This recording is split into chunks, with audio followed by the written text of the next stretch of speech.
नमस्कार। ज्योतिष शास्त्र में श्रद्धा और विश्वास रखने वाले सभी जातकों का पारलौकिक जगत चैनल में बहुत बहुत स्वागत है। कर्म फलदाता न्याय के देवता शनिदेव 23 अक्टूबर 2022 को मकर राशि में मार्गी होने जा रहे हैं। शनिदेव 5 जून को कुंभ राशि में वक्री हुए थे। वक्री अवस्था में ही 12 जुलाई को राशि परिवर्तन करके मकर राशि में आ गए और अब 23 अक्टूबर को वक्री से मार्गी होंगे। मार्गी यानी अपनी नॉर्मल स्पीड से गति करेंगे।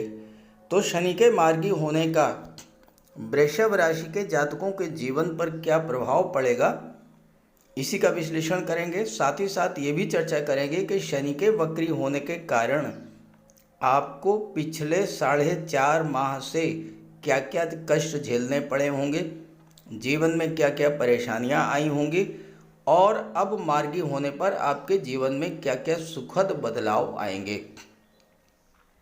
ये विश्लेषण आपकी चंद्र राशि के आधार पर किया जा रहा है और वीडियो के अंत में मैं आपको शनिदेव के उपाय भी बताऊंगा। तो चलिए वीडियो शुरू करते हैं। तो ये है वृषभ राशि के जातकों की कुंडली। आपके लग्न के स्वामी हैं शुक्र और शुक्र ग्रह का सर्वाधिक प्रभाव वृषभ राशि के जातकों पर होता है। शुक्र हैं कला और सौंदर्य के कारक और वृषभ राशि के जातक स्वाभाविक रूप से कला और सौंदर्य से सबसे ज़्यादा आकर्षित होते हैं। कला के क्षेत्रों में इनकी स्वाभाविक रुचि भी होती है। ये स्वयं भी सज संवर कर रहना पसंद करते हैं एवं साफ सफाई, सलीका और व्यवस्था इनके जीवन का महत्वपूर्ण अंग होता है। वृषभ राशि के जातक हर कार्य को व्यवस्थित ढंग से करना पसंद करते हैं और व्यवहार भी अत्यंत शालीन होता है। ऊपर से भले ही गंभीर दिखे लेकिन भीतर से बहुत ही जॉली नेचर के होते हैं। दूसरों की हेल्प करना भी ये पसंद करते हैं। किसी भी कार्य को बहुत ही जिम्मेदारी से करते हैं। जीवन में अपने परिवार को बहुत महत्व देते हैं और घर के व्यक्तियों के लिए हमेशा कुछ न कुछ करने की सोचते रहते हैं। वृषभ राशि के स्वामी शुक्र हैं और शुक्र के परम मित्र हैं शनिदेव। तो शनिदेव के गोचर का वृषभ राशि के जातकों पर बहुत बड़ा प्रभाव पड़ता है। अब शनिदेव भाग्य भाव में गोचर कर रहे हैं लेकिन वक्री अवस्था में हैं। 5 जून से लगभग 4.5 माह से शनि आपके भाग्य भाव में वक्री अवस्था में गोचर कर रहे हैं। वक्री यानी शनि की स्पीड स्लो हो गई। अब शनिदेव एक तो वैसे ही अत्यंत मंद गति से गति करते हैं, एक राशि में 2.5 वर्ष का समय लेते हैं और उस पर वक्री होना, स्पीड और भी स्लो हो गई। तो फिर क्या हुआ होगा आपके साथ, और जो मैं बताने जा रहा हूँ अगर ऐसा ही हुआ हो तो ज़रूर कमेंट करके बताइएगा ताकि आपके मित्रों को, आपके साथियों को भी जानकारी मिले। ज्योतिष शास्त्र में शनि को दशम और एकादश भाव का कारक माना गया है, यानी कर्म के भाव के और लाभ के भाव के कारक होते हैं शनिदेव। तो शनि के वक्री होने से सबसे पहले आपका कर्म क्षेत्र प्रभावित हुआ होगा और कर्म क्षेत्र प्रभावित होने से लाभ भी प्रभावित हुआ होगा। गोस्वामी तुलसीदास जी ने लिखा है, सकल पदार्थ हैं जग माही, कर्महीन नर पावत नाही। यानी इस संसार में हर पदार्थ, हर सुख सुविधा के साधन उपलब्ध हैं लेकिन कर्म किए बगैर कुछ भी प्राप्त नहीं हो सकता। तो जीवन में कुछ पाने के लिए, कुछ बनने के लिए कर्म तो अनिवार्य है। जब कर्म के कारक ही वक्री हो जाएं तो सीधी सी बात की काम में मन नहीं लगा होगा, शरीर में आलस्य और थकान बढ़ गया होगा, पहले तो कोई काम शुरू करने का मन ही नहीं हुआ होगा और अगर आधे अधूरे मन से कार्य शुरू भी किया तो वह कार्य पूरा नहीं हुआ होगा। कार्य क्षेत्र में तरह तरह की विघ्न बाधाएं आई होंगी और भाग्य का साथ तो बिल्कुल भी नहीं मिला होगा। शनि होते हैं अष्टम के कारक और यहाँ पर बैठे हैं केतु। छठा भाव रोग और ऋण का होता है। शनि को ज्योतिष शास्त्र में पैरों का प्रतिनिधित्व दिया गया है। आप जोड़ों के दर्द, घुटनों के दर्द, पिंडलियों के दर्द, थकान, कमर दर्द, इन सब समस्याओं से ग्रस्त रहे होंगे। शनि के वक्री होने के कारण लाभ भाव भी प्रभावित हुआ होगा। आप आर्थिक समस्याओं से जूझे होंगे, फाइनेंशियल क्राइसिस की स्थिति से गुजरे होंगे और हो सकता है कि अचानक से आपको कर्ज भी लेना पड़ा हो। कोई बहुत बड़ा खर्च आ गया हो और उसके लिए आपको कर्ज भी लेना पड़ा होगा। और बीच में डेट आप नोट करिएगा, 16 जुलाई से और 17 अगस्त के बीच सूर्य का गोचर कर्क राशि में था। सूर्य और शनि का दृष्टि संबंध बना। शनि और सूर्य को परस्पर शत्रु माना जाता है देव ज्योतिष शास्त्र में। तो शनि भी पीड़ित हुए और सूर्य भी पीड़ित हुए। तो सूर्य के पीड़ित होने से आप नेत्र कष्ट और बोन्स प्रॉब्लम से जूझे होंगे। और अगर आप हार्ट पेशेंट हैं, हाई ब्लड प्रेशर या हाइपरटेंशन के मरीज थे, आपका बहुत सारा धन दवाइयों पर नष्ट हुआ होगा। शनि 12वें भाव के भी कारक होते हैं, तो विदेश से संबंधित कार्यों में भी बाधा आई होगी। विदेशी व्यापार में बाधा आई होगी, उच्च शिक्षा में बाधा आई होगी और आपके चक्कर अस्पताल और मेडिकल स्टोर के लगे होंगे। हो सकता है कोर्ट कचहरी के भी चक्कर लग गए हों। शनि अष्टम के भी कारक होते हैं और अष्टम भाव आयु का होता है, मृत्यु तुल्य कष्ट का होता है, आकस्मिक दुर्घटनाओं का होता है। हो सकता है चोट चपेट या दुर्घटना की स्थिति भी बनी हो। दाम्पत्य सुखों में भी कमी आई होगी और भौतिक सुखों में भी कमी आई होगी। छात्रों के लिए भी ये समय अच्छा नहीं रहा होगा, क्योंकि पंचम भाव के स्वामी बुध जो कि शनि के मित्र हैं, और जब शनि वक्री तो बुध भी अपना प्रभाव पूरी तरह से नहीं दे पाए होंगे। तो अगर ये सब आपके साथ हुआ हो तो फिर कमेंट करके ज़रूर बताइएगा। अब आइए बात कर लेते हैं कि शनि के मार्गी होने का क्या प्रभाव पड़ेगा आपके जीवन पर। शनिदेव 23 अक्टूबर को मार्गी होंगे। अब आप एक कॉमन सेंस का यूज कीजिए।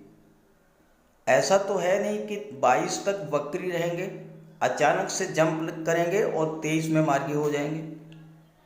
मार्गी का मतलब स्पीड नॉर्मल होना, वक्री स्पीड स्लो होना।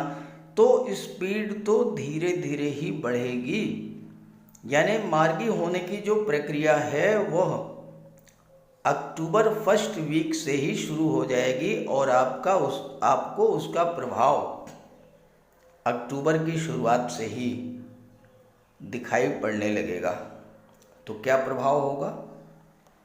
शनि दशम भाव के स्वामी हैं, कर्म भाव के स्वामी हैं। कार्यक्षेत्र को गति मिलेगी, अधूरे कार्य पूरे होंगे, काम में मन लगेगा और नए व्यापार व्यवसाय की शुरुआत भी होगी। शनि की दृष्टि लाभ के भाव पर पड़ेगी और अब आपके लग्न के स्वामी शुक्र भी अपना पूरा प्रभाव देने की स्थिति में होंगे। शनि भाग्य भाव में हैं, दशम के कारक हैं, एकादश पर दृष्टि डाल रहे हैं। तो भाग्य के सपोर्ट से कार्यक्षेत्र में उन्नति होगी और जब कार्यक्षेत्र में उन्नति होगी तो धन की प्राप्ति होगी, रुका हुआ पैसा मिलेगा, आय के नए नए द्वार खुलेंगे और अचानक से धन प्राप्ति के योग भी बनेंगे, क्योंकि देवगुरु अष्टम के स्वामी हैं। अष्टम गुप्त विद्याओं, गुप्त रहस्यों और गुप्त धन का होता है। तो अचानक से आपको धन की प्राप्ति भी होगी। स्वास्थ्य भी आपका धीरे धीरे ठीक होने लगेगा और जब धन आएगा तो कर्ज भी उतर जाएगा। यहाँ पर बुध धन भाव के और पंचम भाव के स्वामी हैं और शनि के मित्र हैं। तो शनि के प्रभाव से धन का संचय भी होगा।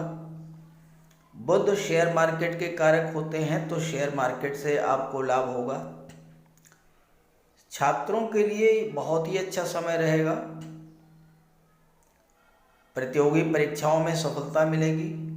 केतु छठे भाव में नौकरी के भाव में बैठे हैं, अचानक से आपको कहीं कोई जॉब दिला देंगे, चाहे गवर्नमेंट सेक्टर में या प्राइवेट सेक्टर में, किसी मल्टीनेशनल कंपनी में, विदेशी कंपनी में आपको जॉब मिल जाएगा, क्योंकि केतु की दृष्टि 12वें भाव पर है। छात्रों का मन पढ़ाई में लगेगा, परिश्रम क्षमता बढ़ेगी, उत्साह के साथ आप कॉम्पिटिशन्स की तैयारी करेंगे तो कॉम्पिटिशन्स को भी क्रैक करेंगे। शनिदेव के इस गोचर काल में शुक्र का गोचर कुंडली के सप्तम भाव में भी होगा और यहाँ से आपके दाम्पत्य सुखों में वृद्धि करेंगे, आपका विवाह भी करा देंगे। शनि के मार्गी होने के बाद आपके विवाह के मार्ग में जो बाधाएं आ रही थीं वो समाप्त हो जाएंगी, अच्छे रिश्ते आएंगे और आपका विवाह तय हो जाएगा। पारिवारिक जीवन में भी सुधार आएगा, व्यापार व्यवसाय से लाभ मिलेगा। अस्पताल और कोर्ट कचहरी के चक्कर भी बंद हो जाएंगे और घर परिवार में संबंधों में सुधार आएगा। भाग्य भी इस समय आपका पूरी तरह से साथ देगा। तो 23 अक्टूबर से 17 जनवरी के बीच में अपने जीवन में आप एक बहुत बड़ा सकारात्मक परिवर्तन देखने को आपको मिलेगा। शनिदेव का उपाय जरूर करें और माता लक्ष्मी की उपासना करते रहें, शुक्र के उपाय करते रहें, तो आपको बहुत बड़ा लाभ होगा। तो चलिए बात कर लेते हैं शनिदेव के उपायों पर। ज्योतिष शास्त्र में कहा गया है कि शनि जिस पर प्रसन्न होते हैं, यानी जिसका शनि ग्रह मजबूत स्थिति में होता है, तो शनिदेव रंक से राजा बना देते हैं। और शनि अगर कमज़ोर हुए, खराब हुए, तो राजा भी रंक हो जाता है। शनि के मजबूत होने से लोहा, मशीनरी, कारखाने से जुड़े व्यापार में तरक्की होती है, कोर्ट केस में विजय मिलती है, कार्यों में सफलता प्राप्त होती है, सांसारिक समस्याओं से मुक्ति मिलती है। और शनि को न्याय का प्रतीक माना गया है। यदि शनिदेव मजबूत हैं तो आपके साथ अन्याय नहीं होता। जब शनि खराब होते हैं तो बड़े से बड़े कष्ट झेलने पड़ते हैं। तो बात करते हैं शनि के उपायों के बारे में। ऐसा कोई भी कार्य ना करें जो कि शनि को पसंद नहीं है। शनिदेव को इलीगल कार्य पसंद नहीं है। झूठ, फरेब, छल, कपट, धोखाधड़ी, बेईमानी, ये सब शनिदेव को पसंद नहीं है। शनिदेव को परिश्रम, अनुशासन और व्यवस्था पसंद है, तो ऐसे कार्य कीजिए। गरीबों की मदद कीजिए, बुजुर्गों, दिव्यांगों को भोजन दीजिए, वस्त्र का दान कीजिए, किसी ओल्ड एज होम में जाकर के, किसी अनाथालय में जाकर के दान पुण्य का कार्य कीजिए, तो इससे शनि को बल मिलेगा। अगर आपका शनि कमज़ोर है तो आपको कम से कम 19 शनिवार व्रत रखना चाहिए। और इसके साथ साथ शनिवार के दिन एक कटोरी में सरसों का तेल लेकर उसमें अपना चेहरा देखिए और उस तेल को किसी को दान कर दीजिए। इसके अलावा शनिवार के दिन एक पात्र में जल, दूध, चीनी, काला तिल और गंगा जल ये रख लीजिए। इसके बाद पश्चिम दिशा की ओर मुँह करके पीपल के वृक्ष को अर्पित कर दें, इससे भी शनि को बल मिलता है। शनिवार के दिन उड़द से बनी पंजीरी, पकौड़ी, चीला, बड़ा ये सब खाना चाहिए। सरसों के तेल में बने भोज्य पदार्थ ग्रहण करना चाहिए, इससे शनि ग्रह को ताकत मिलती है। केले का भी आप सेवन कर सकते हैं। और शनिवार के दिन कंबल, जूता, चप्पल, लोहा, काले कपड़े और नारियल जटा वाला, ये भी आप दान कर सकते हैं। सरसों का तेल का दान कर सकते हैं। और अगर शनि कमज़ोर है तो आपको नीलम धारण करना चाहिए, लेकिन इसके लिए किसी आप योग्य ज्योतिषी की मदद ले लें। तो ये सब उपाय आप करेंगे तो आपको बहुत बड़ा लाभ मिलेगा। नमस्कार।